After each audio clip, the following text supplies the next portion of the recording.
사사기 20장입니다. 이에 모든 이스라엘 자손이 단에서부터 브엘세바까지와 길르앗 땅에서 나와서 그 회중이 일제히 미스바에서 여호와 앞에 모였더니 온 백성의 어른 곧 이스라엘 모든 지파의 어른들은 하나님 백성의 총에 섰고 칼을 빼는 보병은 40만 명이었으며 이스라엘 자손이 미스바에 올라간 것을 베냐민 자손이 들었더라.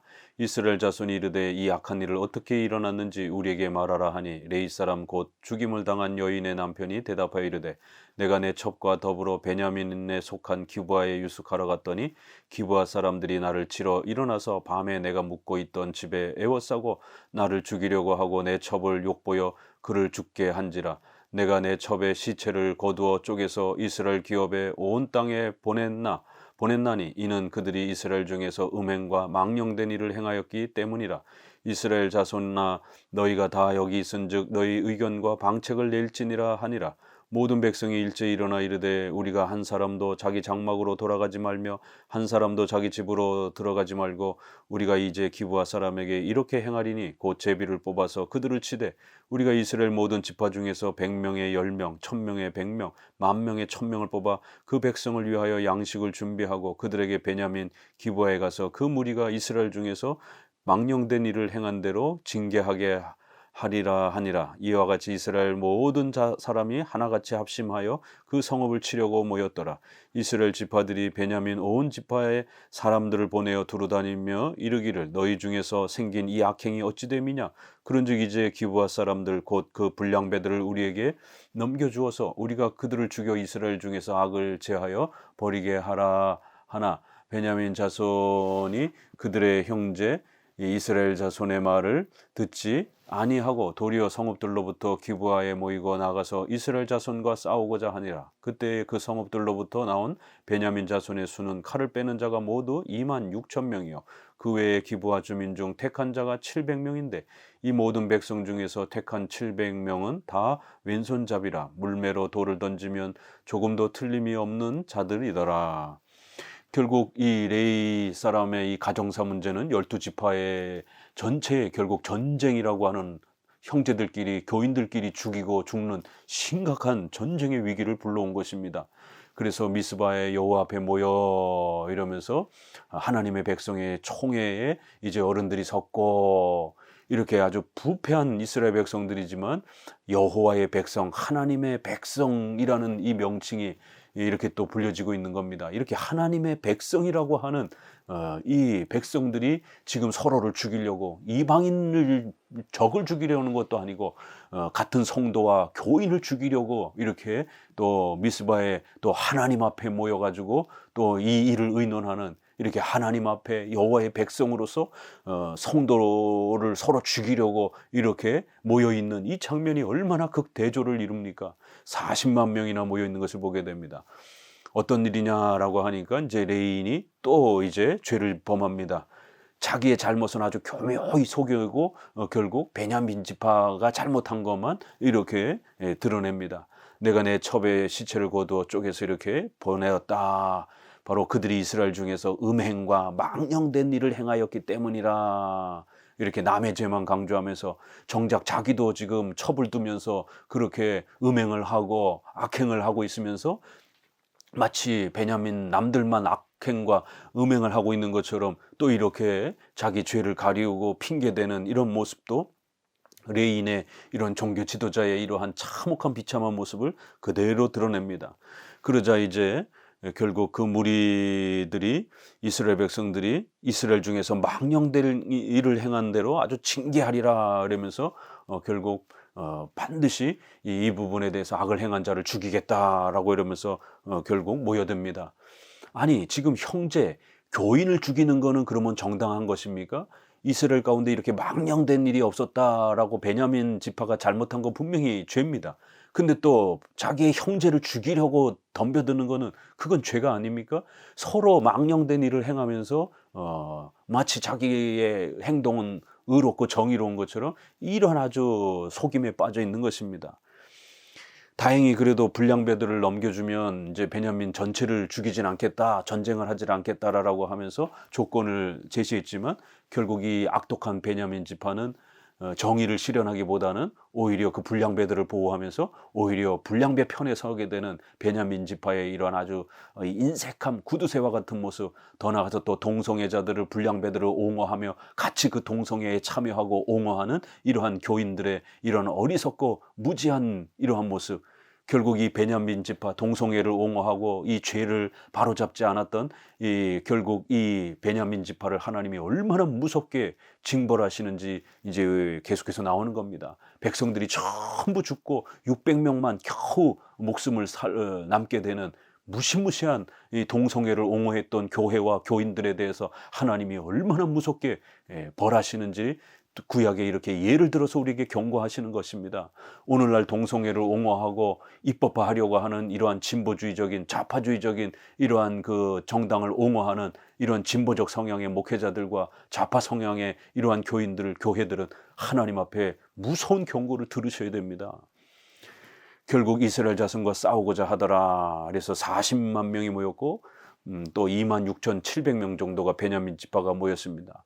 그러면서 이제 여기에 이제 심각한 이제 문제가 이제 하나님 앞에 기도하고 또 하나님의 뜻을 묻는 장면에 이제 다음 장면에 나옵니다. 17절입니다.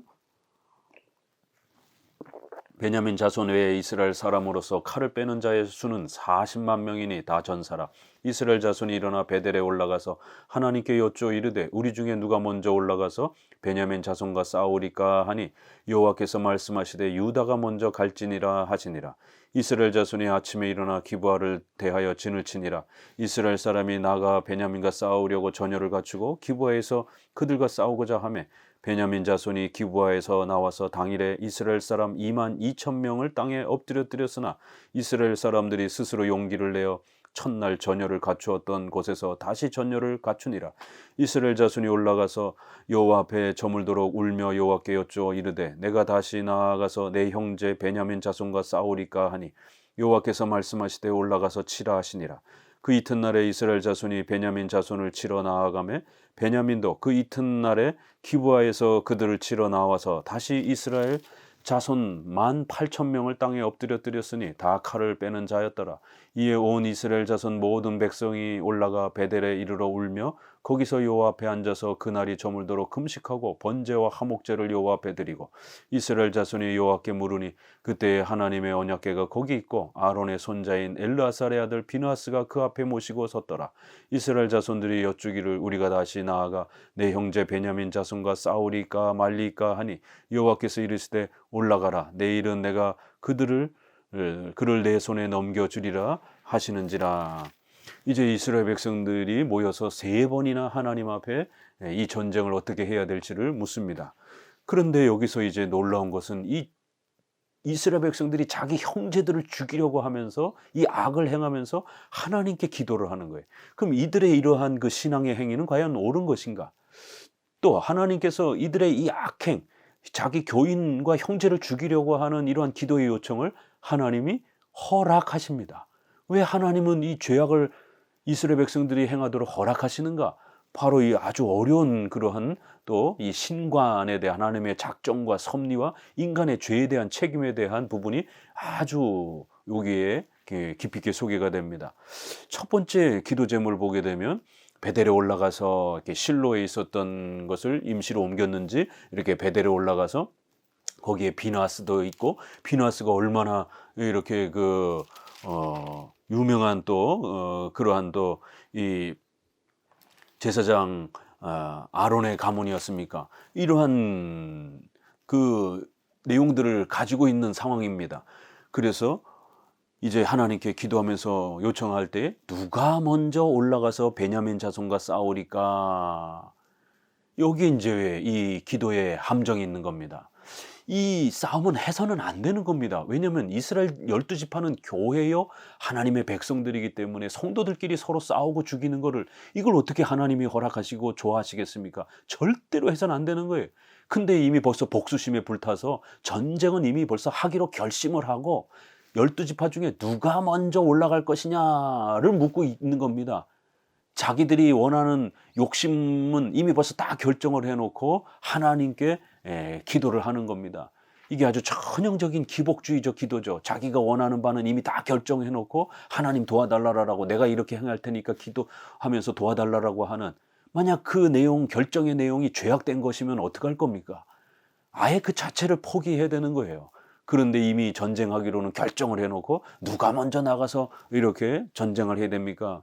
이건 마치 사사기 1장 1절에 또 여호수아에서의 이렇게 우리가 보는 것처럼 항상 가나안 땅을 차지할 때 누가 먼저 올라가야 됩니까? 라고 이렇게 하나님께 묻고 하나님이 유다가 먼저 올라가라, 이렇게 가나안 땅을 차지하고 점령하는 하나님의 그 약속의 땅을 차지하는 아주 중요한 이 신앙적 이 모습의 순종의 이러한 또 모습의 한 그 규칙이었던 것입니다. 이거를 악용하고 흉내내 가지고 지금 가나안 족속을 죽이는 게 아니라 지금 자기 형제인 하나님의 백성을 죽이기 위해서 나아가면서 누가 먼저 나아가야 됩니까? 마치 가나안 전쟁을 치르는 것처럼 그렇게 흉내내면서 형식적으로는 꾸미면서 자기들의 죄를 가리우는 이런 악한 모습을 보게 됩니다.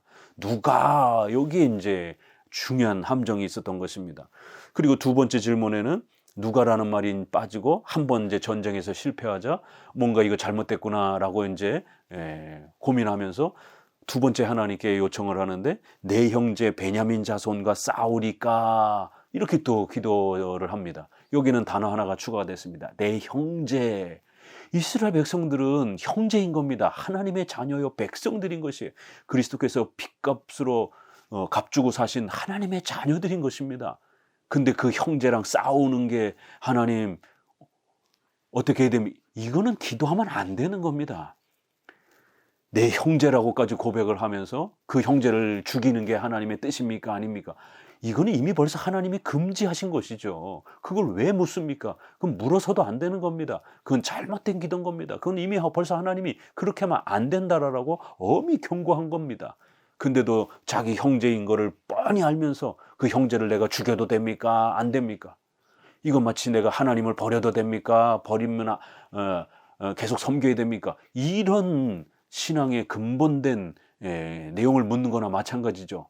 교회를 내가 없애버려도 됩니까? 하나님 유지시켜야 됩니까? 이게 어디 기도 제목입니까? 이렇게 자기들의 악한 복수심을, 욕망을 행하기 위해서 이미 다 전쟁하기로 결정해놓고 하나님이 도와주시나 안 도와주시나 이걸 묻고 있는 것이에요. 이런 어리석고 악한 모습으로 기도와 예배를 남용하는 것을 보게 됩니다. 그리고 이제 세 번째, 또 두 번째도 그렇게 해서 나갔지만 또 패합니다. 그러자 세 번째는 이제 울고 하나님 앞에 또 이렇게 회개하는 모습을 일부 갖춥니다. 그래서 금식도 하고 번제와 화목제도 드리면서 또다시 이렇게 묻습니다. 그러면서 내 형제 베냐민 자손과 싸우리까, 여기도 똑같이, 아니 형제랑 싸우는 걸 어떻게 하나님이 좋아하십니까? 말도 안 되는 것이죠. 근데도 또 여전히 이 악한 욕망을 버리지 못하고 그 복수심에 사로잡혀 가지고 여전히 그렇게 하나님 앞에, 하나님 우리가 악을 행할 테니까 도와주십시오, 마치 이렇게 기도하고 있는 거나 똑같은 겁니다. 그러면서 결국에는 금식과 번제와 절기와 이런 것들을 멀쩡히 행하면서 악을 행하기 위해서 이런 예배를 사용하는 이 아주 어리석고 무지한 모습을 보게 됩니다. 신앙, 예배가 타락하고 윤리가 타락하면서 이 두 개가 한꺼번에 이렇게 변질되어져 있는 모습이 오늘 본문에 이렇게 집중적으로 소개가 되는 것입니다. 이제 어떤 분들은 요 회개의 모습을 보고 진정한 모습으로 이렇게 회개한 것처럼 이렇게 또 해석하시는 또 간혹 분도 계시지만, 물론 앞부분보다는 조금 더 이렇게 나아졌다라고는 할 수 있지만, 그러나 결국 내 형제를 죽여야 됩니까? 말아야 됩니까? 이 지금 이 내용을 계속해서 하나님께 요구하고 있는 이 내용을 봐서는 참된 회개를 한 게 아닙니다. 참된 회개를 했다라면 어떻게 이스라엘 백성을 죽이겠다라고 하나님 도와달라라고 기도할 수가 있겠습니까? 이거는 여전히 회개하지 않고 결국 예배를 이용을 해서 자기들의 욕망을 채우기 위해서 형제를 죽이고 교회를 전멸시키겠다라고 하는 이 악한 욕망을 이루기 위해서 하나님의 예배를 악용하고 사용하는, 자기들은 마치 굉장히 경건한 그러한 자들인 것처럼 그렇게 예배를 동원을 해서 자기들의 죄악된 그 욕망을 이루려고 하나님 좀 도와달라라고 하는 이런 아주 기복주의의 이런 비도덕적인 이러한 그 아주 타락한 교회와 신자들의 모습을 아주 대표적으로 이렇게 나타내 보이고 있는 것입니다. 그런데 이제 여기서 하나님이 첫 번째 기도 제목에서도 여호와께서 말씀하시되 유다가 먼저 올라갈지니라, 마치 하나님이 전쟁에 나아가서 베냐민을 죽이라라고 이렇게 허용해 주시는 것처럼 보여줍니다. 그러나 하나님이 허용했음에도 불구하고 이 전쟁에 나아가서 40만 명 대 2만 7천 명이지만 오히려 베냐민 지파가 이스라엘을 2만 명 넘게 죽이는 전쟁에 승리를 합니다. 이스라엘은 오히려 패합니다. 하나님이 허락했는데 왜 패합니까? 이게 모순이 벌어졌습니다. 하나님이 기도 응답을 해주셨는데 가봐라 라고 이렇게 응답을 해주셨는데 왜 졌냔 말이에요. 두 번째도 그렇고, 올라가서 내 형제를 죽일까요 하니까 여호와께서 말씀하시되 올라가서 치라. 여기는 아주 더 분명하게, 첫 번째는 누가 올라갑니까 라고 하니까 유다를 올라가라 라고 이렇게 말씀하셨고, 두 번째는 올라가서 치라, 전쟁을 해라 라고 이렇게 명령을 하신 것이에요. 그런데도 또 패합니다. 그럼 하나님께서 여기서 응답하신 게 이것이 적극적이고 긍정적인 하나님이 기뻐하셔서 응답하신 것인가, 아니면 다른 면인가를 우리는 보셔야 됩니다. 왜냐하면 하나님의 절대 주권과 인간의 죄에 대한 책임과 관련했을 때 인간이 악을 행하려고 할 때 하나님께서 때로는 막으십니다. 또 그러나 때로는 하나님이 그거를 허용하시기도 하십니다. 왜냐하면 인간의 인격적 자유를 하나님은 도구로 사용하시기 때문에 인간이 선과 악을 택하려고 할 때에 그 자유성을 훼손하지 아니하시고 인간이 인격적으로 살아가도록 그렇게 통치하시는 것입니다. 인간은 하나님의 형상으로 창조된 인격적 존재이기 때문에 그런 도덕적 행위를 하도록 그 자유성을 하나님은 보존해 주시는 것이에요. 그러면서도 그 모든 선과 악 전체 역사를 하나님이 작정하신다. 이래서 이걸 우리가 통상 허용적 작정, 하나님이 모든 역사를, 선과 악 전체의 역사를 지배하신다라는 거예요. 그러나 그 죄에 대한 책임은 허용, 인간이 자기 의지로 도덕적으로 선택한 겁니다. 그렇게 행하도록 허용하시는 방식으로, 소극적 방식으로, 수동적 방식으로 그렇게 하나님의 작정이 일어난다는 겁니다. 작정은 하나지만 하나님의 선하신 기쁘신 뜻은 좀 더 적극적으로 긍정적인 방식으로 하나님께서 기뻐하시는 방식으로 그 작정이 일어나지만 인간이 죄를 지으려고 할 때는 막지 않는 거예요. 내버려 두는 겁니다. 왜요? 그 죄에 대한 책임을 분명히 인간이 또 하나님 앞에 형벌을 받도록, 왜요? 죄를 선택하려고 하니까 그 죄를 선택하도록 허락하시는 것이에요. 그럼에도 그 모든 인류의 역사는 하나님 모르게 일어나는 것이 아니라 하나님의 작정과 하나님의 섭리 안에서 펼쳐지는 겁니다. 어떻게 하나님이 죄에 물들지 아니하면서 이 모든 죄된 역사들을 주관하시고 통치하시고 작정하시고 섭리하실 수 있는가? 하나님은 죄를 만드는 건 아닙니다. 죄를 지라고 등 떠미는 건 아닙니다. 그러나 하나님이 죄를 지배하실 수는 있는 겁니다. 통치하실 수는 있는 겁니다. 이건 다른 개념입니다. 하나님은 죄를 지으면서 그렇게 죄의 역사가 일어나도록 하는 건 아닙니다. 그 죄는 인간이 선택한 겁니다. 아담이 타락한 건 아담이 자유의지로 자기가 죄를 진 거예요. 그러나 그 아담의 타락은 하나님의 작정과 뜻 없이 하나님의 섭리의 계획을 벗어나서 일어난 일은 아닙니다. 그렇게 되면 하나님이 무능력한 하나님이 돼버리는 심각한 상황이 벌어지기 때문에 우리 칼빈주의 개혁주의는 이렇게 선과 악 전체를 하나님의 절대 주권 속에서 하나님이 작정하고 섭리한다라는 거예요. 다만 인간이 죄를 선택하려고 할 때는 그 죄에 대해서 허용하는 방식으로, 그렇게 소극적인 방식으로 하나님의 작정을 펼쳐내신다라는 거예요. 그래서 작정 안에서 움직이기 때문에 허용이라는 단어를 넣어서 허용적 작정 이렇게 표현하는 겁니다. 그러니까 하나님께서는 이스라엘 백성들이 죄를 지으려고 하니까 하나님의 원래의 도덕적인 기뻐하시는 뜻은 이스라엘 백성들이 사이좋게 서로 사랑하면서 살아가는 겁니다. 다 같이 하나님의 자녀들이기 때문에. 그런데 이스라엘 백성이 교인을 죽이겠다라고 하니까 그들의 악에 대해서 하나님은 허용하는 하나님의 작정에 응답을 내리신 것이지 하나님이 기뻐하셔서 긍정적으로 적극적으로 그렇게 이 명령을 내린 게 아닙니다. 마치 7계명에서 모세에게 결혼해서 이혼하는 건 하나님이 기뻐하지 않는 것입니다. 그러나 인간의 악함과 죄악 때문에, 남자들의 이 바람 때문에 아내를 버리고 아이들이 생명의 위협을 받으니까 하나님이 모세에게 이혼 증서를 써줘서 결국 여인들과 아이들의 생명을 보호하도록 합법적 재혼을 할 수 있도록 이렇게 배려해 주신 것입니다. 이혼은 하나님이 기뻐하는 게 아닙니다. 그러나 더 큰 죄악이 일어나는 걸 방지하기 위해서 차선책으로 하나님이 허락을 하는 거예요. 죄를 막기 위해서, 그 죄를, 더 큰 죄를 막기 위해서 죄를 치료하는 그러한 목적에서 이 악을 허용하시는 것입니다. 이렇게 하나님께서는 이스라엘 백성들이 교인을 죽이겠다라고, 베냐민 지파를 죽이겠다라고 요구하니까 그들의 이 악한 욕망을 하나님이 허용하시는 그러한 수동적, 소극적, 허용적 방식으로 하나님은 응답하신 것이에요.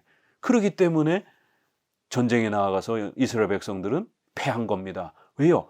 하나님이 적극적으로 기뻐하셔서 이걸 응답한 게 아니기 때문에, 본인들이 죄를 짓겠다라고 나아가는 것에 대해서 하나님은 내버려 두신 것입니다. 방치하신 것입니다. 허용하신 것이에요. 그래서 죄를 짓겠다고 나아간 거니까 당연히 패배를 하고 하나님 앞에 벌을 받은 것이죠. 두 번째도 또 역시 하나님은 허용적 작정으로 또 그렇게 그들의 죄악에 대한 선택을 열어둔 것입니다. 그리고는 이제 마지막에 세 번째도 또 구할 때 하나님께서 또 역시 허용적 작정 방식으로, 이번에는 승리를 거두는 방식으로 허용적 작정을 허락하시는 것이에요. 비록 패하진 않았지만 이스라엘 백성이 베냐민 지파를 거의 다 죽이는, 또 한편은 이스라엘 백성들이 죽어나가고, 또 한편으로는 베냐민 지파가 죽어나가고, 결국 하나님 앞에 교인들이 죽어나가는 이 참혹한 비참함이 결국 하나님 앞에 징계로서 이스라엘 백성들이 이렇게 우상숭배에 빠져있고 동성애에 빠져있을 때 어떤 징벌을 받는지를 성경은 우리에게 경고하는 것입니다. 29절,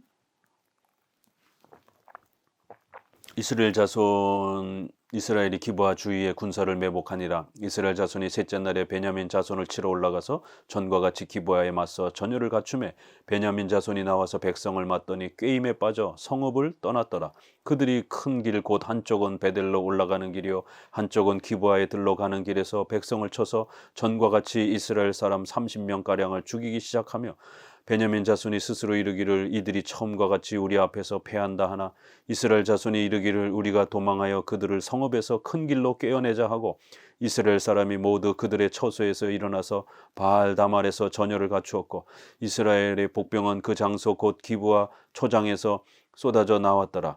온 이스라엘 사람 중에서 택한 사람 10,000명이 기브아에 이르러 치매 싸움이 치열하나 베냐민 사람은 화가 자기에게 미친 줄을 알지 못하였더라. 여호와께서 이스라엘 앞에서 베냐민을 치심의 당일에 이스라엘 자손이 베냐민 사람 25,000명을 죽였으니 다 칼을 빼는 자였더라.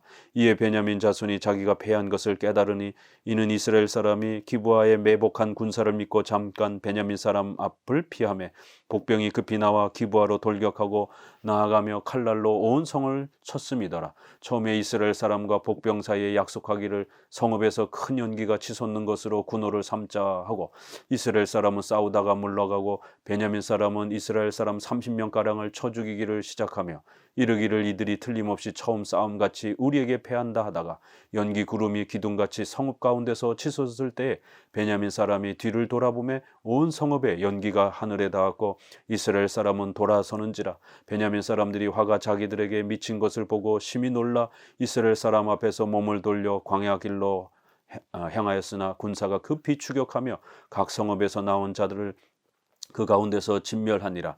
그들이 베냐민 사람을 에워싸고 기브아 앞 동쪽까지 추격하며 그 쉬는 곳에서 짓밟음에 베냐민 중에서 엎드린 자가 18,000명이니 다 용서더라.